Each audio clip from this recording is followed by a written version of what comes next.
ATV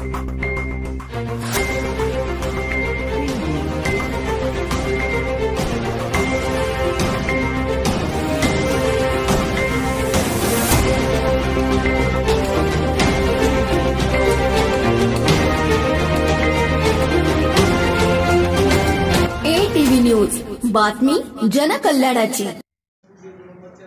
दिनांक 19 रोजी आज मी गव्हर्नमेंट मध्ये गेलो, काही लोकांना पीक विमा भेटलाय, पण आता सगळे लोक हुशार झालेले आहेत।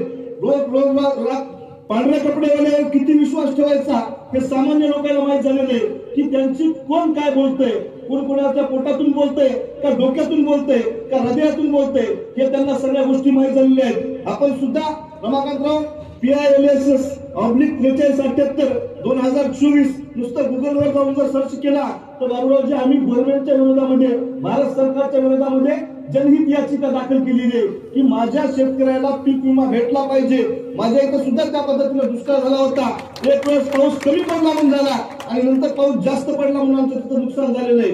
आणि यासाठीची 5 तारखा आपल्या झाल्या आता, निश्चित पुढच्या तारखेपर्यंत याचा सुद्धा निकाल लागलेला आहे। सरकारमध्ये असू द्या, सरकारच्या बाहेर असू द्या, सामान्य लोकांचं हित जिथं आहे तिथं तुम्ही आम्ही सगळेजण काम करण्याचा प्रयत्न करत आहोत। आज आपण महायुती सोबत बाबूरावजी कदम सारख्या कार्यकर्त्याला उमेदवारी भेटली। सर्व खऱ्या अर्थानं आम्हाला इथं काम करत असताना तुमच्या मागच्या खासदाराकडून प्रचंड मोठा त्रास झाला। आम्ही इथं बोललो, मुख्यमंत्र्यांसमोर बोललो, ज्याचा संघ भेटायचं तिथं सगळं रस्त्यावर उतरून सुद्धा आमची तयारी असते। त्यांनी तिथं आमचं मॉडर्न मार्केट होणार होतं, 5000 लोकांना प्रत्यक्ष अप्रत्यक्ष रोजगार भेटणार होता। त्याने तिथं फक्त कंपाऊंडवर बांधून ठेवायचं काम केलेलं आहे।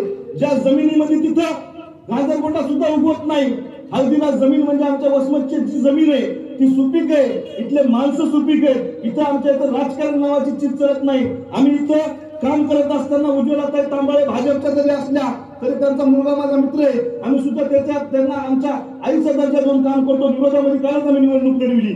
आम्ही जेव्हा काम करत असताना गौराजी नरवाडे मागच्या 5-6 निवडणुकापासून आमच्यासोबत विरोधात असतील, पण आम्ही वर्गमित्र म्हणून काम केलेलं आहे। राजकारण नावाची चीज इथं येऊ दिली नाही, पण काही लोक साहेब बाहेरच्या इकडून येऊन इथं राजकारण करायचं काम करत असतात।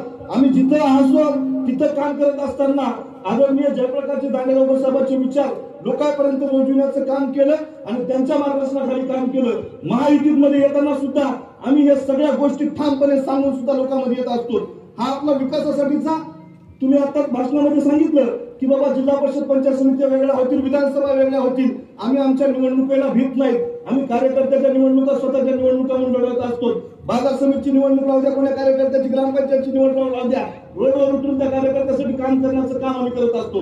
राजकारण करत असताना काही लोक आमची तुमच्याकडे आलो म्हणून वेगवेगळ्या तुमच्याच गटातले लोक ते फेसबुकला याला काहीतरी सोडीत राहतात, बघतात। अशा चिल्लर सगळ्या कार्यकर्त्याला तर मी कुठंच भाव देत नाही। आमच्या या वसमत विधानसभा मतदारसंघामध्ये शेतकरी, शेतमजूर आणि तिथल्या बहुजन समाजाच्या लोकांवर विश्वास ठेवून आम्ही काम करत असतो। आम्ही समजा जर कुठेही जरी कोणत्याही पद्धतीने केलं तर या सामान्य लोकांवरचा आमच्यावर विश्वास आहे आणि त्या विश्वासाला पात्र राहण्याचं काम करतो। कधी स्वतःच्या स्वार्थासाठी कोणती भूमिका घेत नाही। आम्ही काम करत असताना भूमिका घेतली असेल की 25,000 लोकांच्या शेतकऱ्याला प्रत्यक्ष अप्रत्यक्ष लोकांना पाणी भेटणार होतं। नवनवीन बातम्या जाणून घेण्यासाठी ATV न्यूजला लाईक, सबस्क्राईब करायला विसरू नका।